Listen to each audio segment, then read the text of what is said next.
नमस्कार दोस्तों, आपका स्वागत है आपके अपने YouTube channel Vidhi Judicial Academy में। मेरा नाम है Vijendra Verma and I am the director founder of the Vidhi Judicial academy.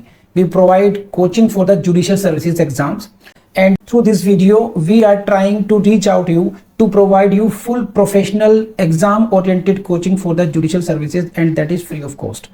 In classes में जो वीडियोस हम आपको प्रोवाइड करेंगे, we are going to provide you the entire foundation course including all the books, including all the details whether it is required for the prelims or mains or for the guidance for the interview.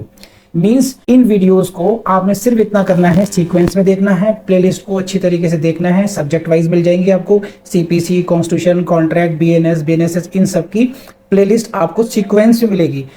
In playlist को देख करके आपने you have to take the coaching from the scratch. First video से लेके last video तक आपने करना है। उन्हीं वीडियोस में आपको गाइड किया गया है कि किस तरीके से आप किसी को कोई सा particular provision, section, sub section उसको प्रीलिम्स के लिए पढ़ना है क्या, मेंस के लिए पढ़ना है क्या, और उसके किस तरीके से नोट्स करने चाहिए, कैसे आपको रिवीजन करना चाहिए। इन्हीं वीडियोस में डिटेल में गाइडेंस आपको मिलेगी।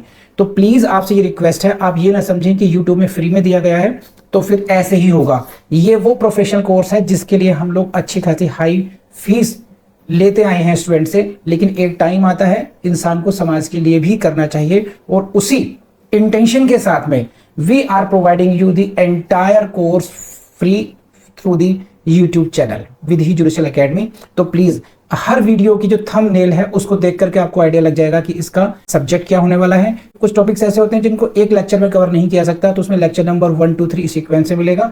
प्लीज उस तरीके से देख लीजिएगा, और नोट्स आपको अपडेटेड मिलेंगे, उसके लिए कहीं जाने की जरूरत नहीं है। नोट्स का जो लिंक मिलेगा आपको डिस्क्रिप्शन बॉक्स में मिल जाएगा आपको। And thank you very much, wish you all the best. Rule 1 to 10 of the order 8 are covered. ये सब हो गया। नाउ आपकी डिमांड थी एक इशू की, वो रह गया था, that was the equitable set off. कि इस पर you can see question in your mains, what do you mean by the equitable set off, what do you mean by the legal set off, and what is the difference between equitable set off and the legal set off. इस पर difference से question आता है। हालांकि मैंने समझाया था छिटपुट, लेकिन फिर भी एक टॉपिक के रूप में मैं इसको भी समझा देता हूँ, कवर कर देता हूँ इसको। The class is what equitable set of. This class of the equitable set of cannot be understood without understanding the concept of legal set of. So there are basically two kinds of set of. Number one, you see legal set of. This legal set of is permitted by Rule 6. We have done it. Okay, and there is what law recognizes also the equitable set of, and this is not under order 8, this is order 20 rule 19 third. इसको याद कर लीजिए, यहां से prelims में question आएगा। This is which provision recognises equitable set of. ये है। अब मैं आपको इक्विटेबल सेट ऑफ को मतलब समझाने के लिए थोड़ा सा आपको लेना पड़ेगा फ्लैशबैक में, और ये था आपका मीनिंग इसमें। ये कॉन्सेप्ट था, if the case is for the recovery of money, plaintiff claims recovery of money, then in that certain situations defendant भी ये कह सकते हैं कि he has also claim. Suppose for example Akshita and Nishtha, these are two persons, plaintiff and defendant. Akshita claims for ₹1 lakh against Nishtha, Nishtha के विरुद्ध 1 लाख का claim करती हैं।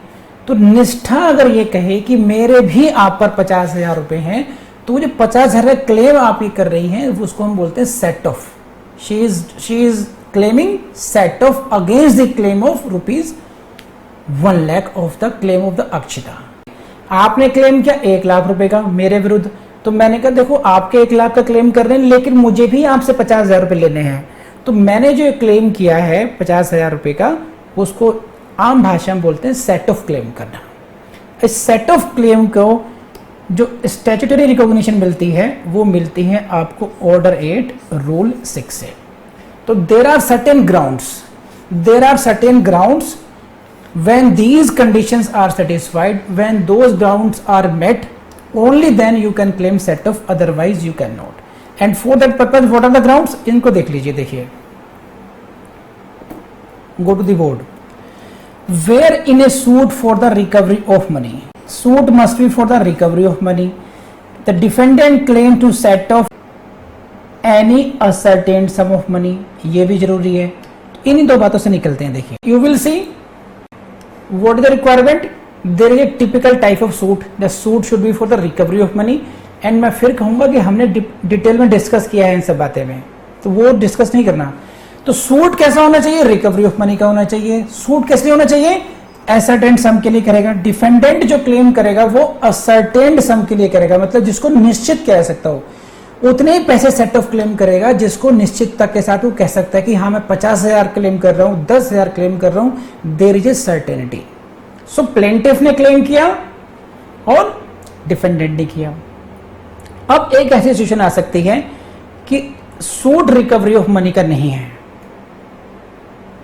सूट असर्टेन्ड सम का नहीं है, या और भी है जो और ग्राउंड्स है इसमें से लीगली रिकवरेबल अमाउंट नहीं है. तो क्या ऐसी स्थिति में भी डिफेंडेंट अपना क्लेम पुट कर सकता है आगे? प्लेंटिफ ने तो अपने प्लेन पे क्लेम ले ही लिया अपना जो भी करना चाहता है, बट मेरा जो केस है that is not following in rule 6. As a defendant मुझे भी आपसे कुछ लेना है, मेरा कुछ क्लेम बनता है, लेकिन वो रूल 6 में की जो स्ट्रिक्ट कंडीशंस हैं उनके अनुसार नहीं बनता. तो इसको रूल 6 में बोलते हैं लीगल सेट ऑफ.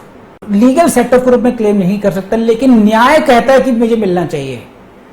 आप समझ रहे हैं? तो उसे कहते हैं इक्विटेबल सेट ऑफ.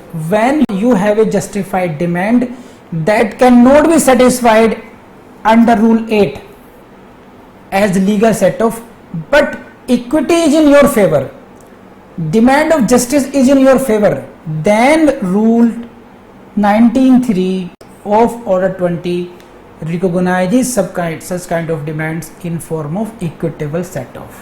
तो बात समझ में आई? इसका डिफरेंस समझ सकते हैं. मैं आपको पूरा समझा देता हूं कि ये लीगल सेट ऑफ का कंडीशन है.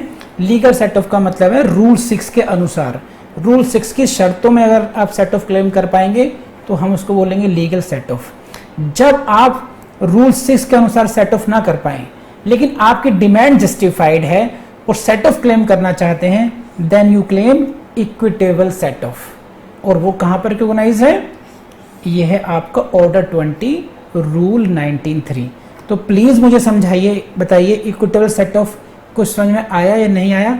फिर इसके जो अदर पार्ट्स हैं, अदर डिटेल्स हैं, उसके बारे में डिस्कस करते हैं.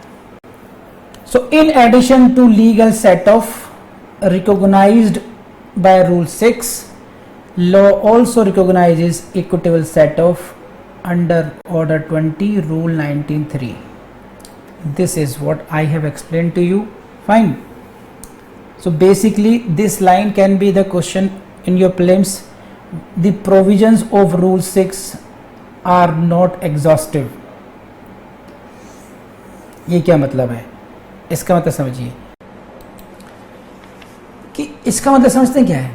Rule provisions of rule 6 are not exhaustive. It means rule 6 deals with the concept of set off, लेकिन entire law regarding the set off is not in rule 6. There is the other provision what? Order 20 rule 19(3). वहां पर भी set of claim किया जा सकता है, सिर्फ इतना अंतर है कि उसको हम कहेंगे इक्विटेबल सेट ऑफ. अब इसमें कुछ खास बातें हैं, डिफरेंस करके मैं बता देता हूं, आपको अंतर समझ में आ जाएगा. There may be cases in which defendant may be allowed a set off in respect of unascertained sum of money, and this is the very much difference between the equitable set off and legal set off. In case of legal set off, requirement is of a certain sum of money. In case of equitable set off, so when you have demand of a certain sum of money, there is no question, you can go for the rule 6. But when there is a demand of uncertain sum of money, अब ये क्या difference है मैं समझाता हूं आपको है क्या.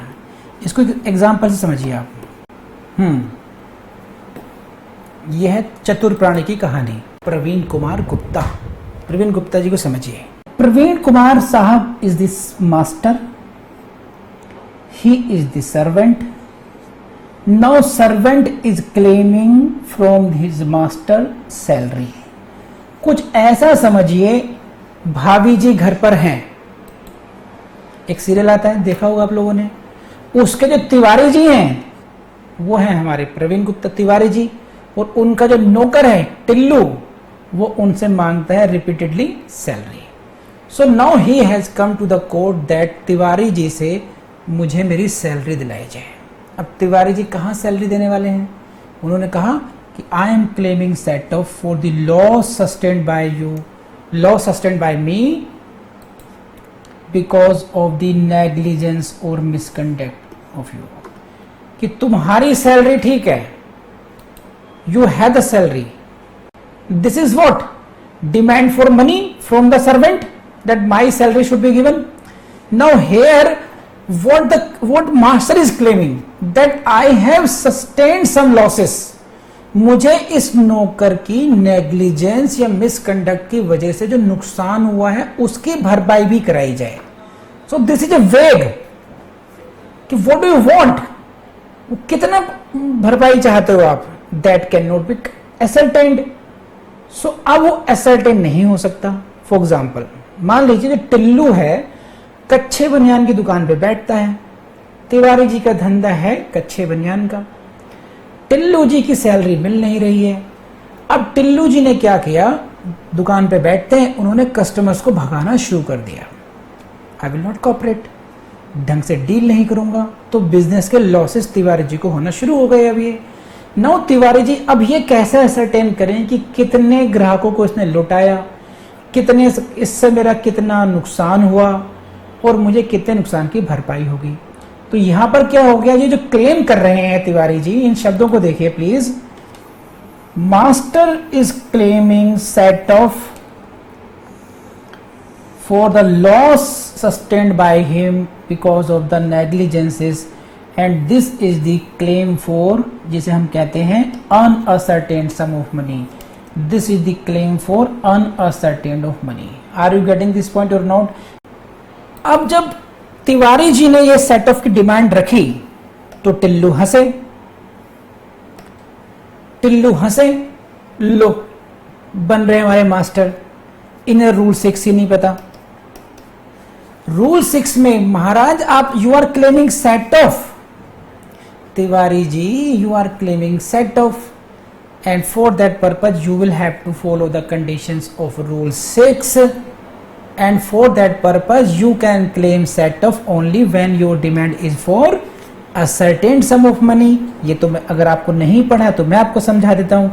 देखिए रूल 6 की परिभाषा में क्या लिखा था, a certain sum of money। तो Tiwari ji it's better you give me my salary. तो तिवारी जी बोले कि बेटा टिल्लू देखो हम तुम्हारे मास्टर हैं, कुछ सोच समझ के तुम्हारे मालिक होंगे, तुम नौकर हो, है ना, तो तुम रूल 6 से मत अटको, तुम ऑर्डर 20 पर जाओ, उसके रूल 19 पर जाओ, क्लॉज 3 पर जाओ। आप ये पढ़ो Tillu ji, order 20 rule 19(3) that permits me set off, that permits me set off with regard to the unascertained sum of money.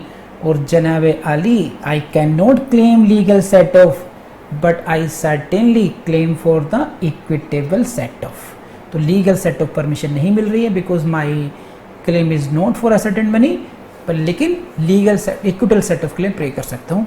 तो ये डिफरेंशिएट करने की कोशिश की, मुझे लगता है कि आपको लीगल सेट ऑफ का और इक्विटल सेट ऑफ का अब अंतर समझ में आया होगा।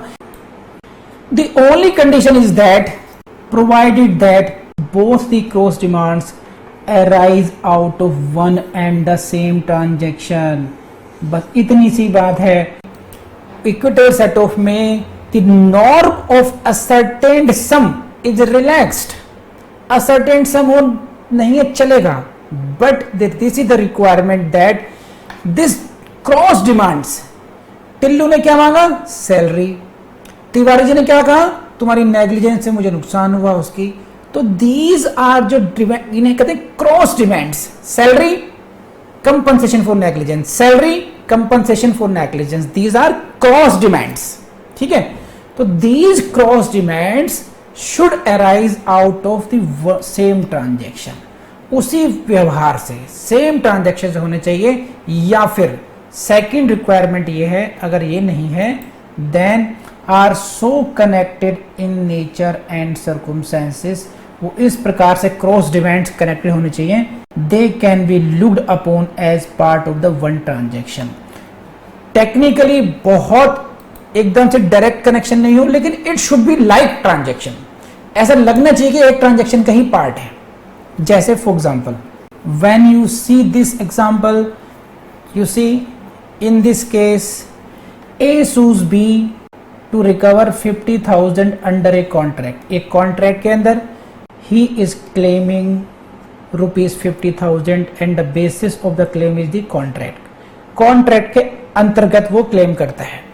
Now B can claim set off towards damages, कि मुझे भी डैमेजेस मिलने चाहिए due to the breach of the same contract. You are claiming 50,000 और come on you have committed the breach and therefore I should be compensated.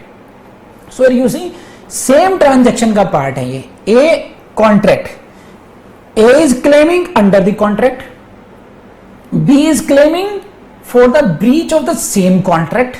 This is the requirement of same transaction. Same transaction, ये requirement meet होती है same transaction की। और जो ने टिल्लू वाला example दिया, they are so connected। Salary की बात, सैलरी ड्यू होती है आफ्टर 30 days, लेकिन सैलरी किस ट्रांजैक्शन से कनेक्टेड है?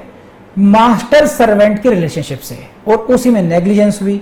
सो either it should be the same transaction और they should be connected well so that they can be looked upon as a part of same transaction. तो ये requirement है। Ascertain sum हो तो legal set of, नहीं है तो acquittal set of चलेगा, लेकिन इक्विटल सेट ऑफ के लिए जो रिक्वायरमेंट है वो सेम ट्रांजैक्शन की है, और यहीं से प्रीलिम्स में आएगा, यहां से मेंस में ध्यान रखना। It should be same transaction और so connected as looking same transaction, हाँ है ना। सो डिफरेंस में आप देखिए, there is a difference of ascertained sum of money. In case of equitable it is for unascertained sum of money, and this is the difference.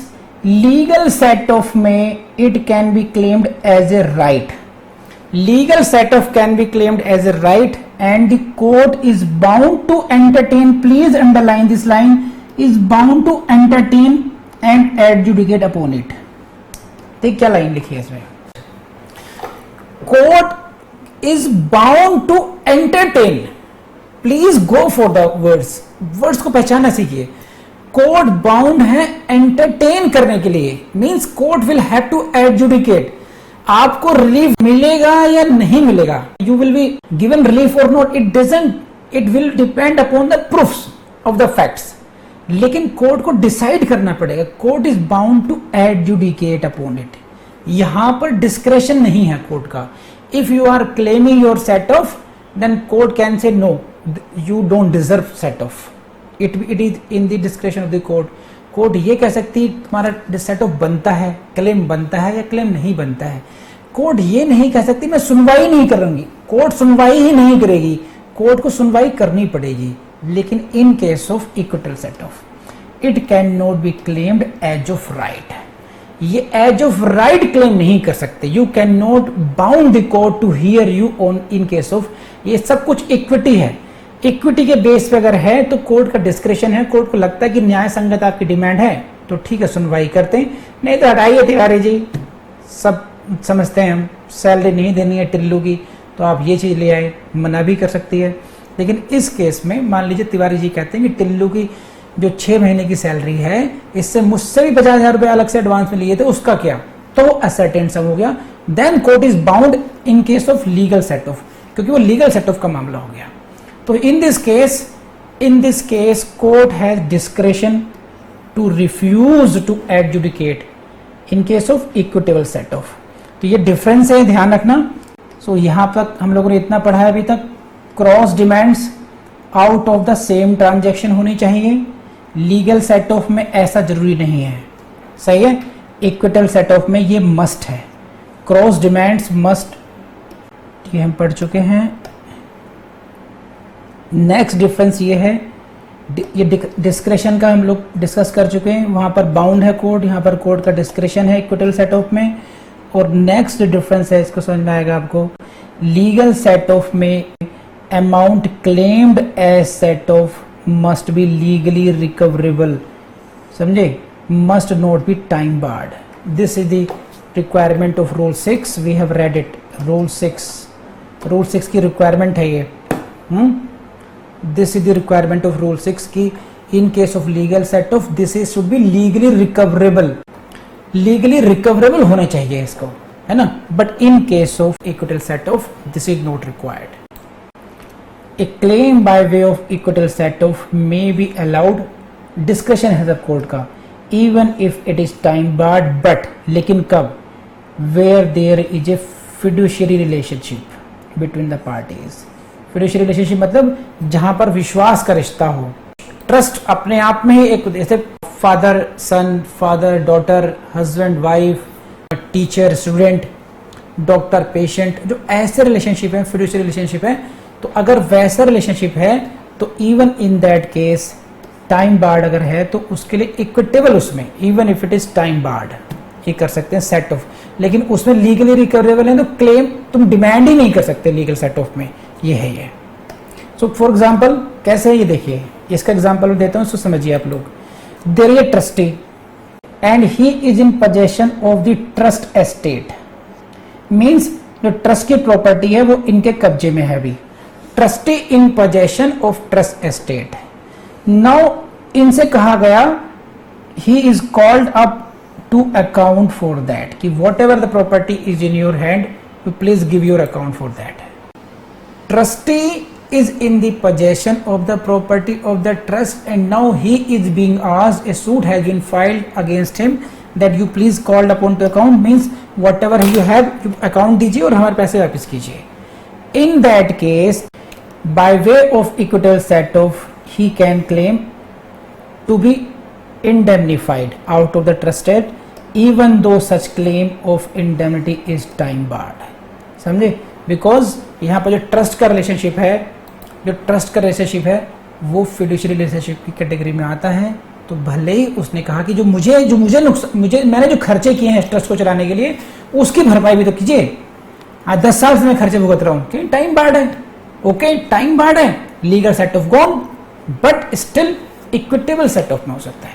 Equitable set off में court क्या कहेगी, बनता तो है तो दे सकते हैं, नहीं तो नहीं दे सकते हैं। लेकिन एक शर्त है, इस पे ध्यान रखना, इसमें क्या होगा कि अगर इक्विटेबल सेट ऑफ है तो only to the extent of plaintiff's claim ही मिल सकता है, उससे ज्यादा नहीं मिलेगा। It will be allowed only to the extent of plaintiff's claim. इसका क्या मतलब है समझाता हूं आपको। मींस प्लेंटिफ ने क्लेम किया था 50,000, आप कर रहे हैं इक्विटेबल सेट ऑफ की बात कर रहे हैं, आपने कहा मुझे 1 लाख मेरा बनता था, वैसे भी टाइम बार्ड है, फिर भी बनता ही है तो हम आपका जो है कम से कम उतना जितना क्लेम प्लेंटिफ का है उतना ही अलाउ किया जा सकता है, इससे ज़्यादा नहीं कर सकते हैं। ठीक है, ये ध्यान रखना। तो दीज आर द पॉइंट्स, ये आपको नोट्स के रूप में भी मिल जाएगा। जितने भी टेक्निकल पॉइंट्स थे equitable set of, legal set of के मैंने आपको समझा दिए हैं। बाकी नोट्स पढ़ करके ये ऐसा क्वेश्चन है, इसको घोट लो एज इट इज, कि आते ही टूट पड़ना, ऐसे ही छापना होगा। जितने पॉइंट्स ऑफ डिफरेंस है सब कुछ ये जैसे नोट्स में दिए गए होंगे, उससे बियॉन्ड कुछ नहीं करना है। तो आज की क्लास के बाद में इट एंड्स ऑर्डर 8। ऑर्डर 8 में मैंने बहुत डिटेल में, बहुत पेशेंस से, शायद ही कोई लाइन बच्ची होगी जो मैंने छोड़ी होगी, एंड आई बिलीव कि आप लोग इसको बहुत अच्छे तरीके से करेंगे। क्यों कराए, कुछ पोर्शंस ऐसे होने चाहिए जो इंटरव्यू में आपसे पूछे कि आपका फेवरेट टॉपिक कौन सा है, ऑर्डर 8 खत्म। कुछ पोर्शन को हम लोग ऐसे करते हैं बस हेडिंग से करेंगे, उस तरीके से पढ़ते हैं। तो इस तरीके से आप कर लेंगे। आई बिलीव कि आपको समझ में आया होगा। आपने एक बात नोट की होगी कि आपने जो बचपन में याद किया, जैसे टेबल याद की या रिलीजियस कुछ आपने, कोई आरती, कोई नमाज, कोई गायत्री मंत्र याद कर रखा होगा, तो आपको हमेशा याद रहता है। वो क्यों रहता है, क्योंकि रिवीजन बहुत किया होगा। उसी तरीके से मैक्सिमम फेलियर्स इसलिए होते हैं, ध्यान रखना, कि लोग याद नहीं करते, केवल पढ़ते जाते हैं। तो दोस्तों आप ये गलती बिल्कुल नहीं करेंगे। जितना भी आपने पढ़ा है आप खुद से पूछना कि आपको वो याद हो गया है नहीं हो गया। आप उस दिन जज बनेंगे जिस दिन आपको ये सारा जो जो ज्ञान आपको दिया जा रहा है वो टिप्स पर ऐसे होना चाहिए जैसे 2 का टेबल। ये मत भूलिएगा। और without wasting time please go to the next video. Thank you very much.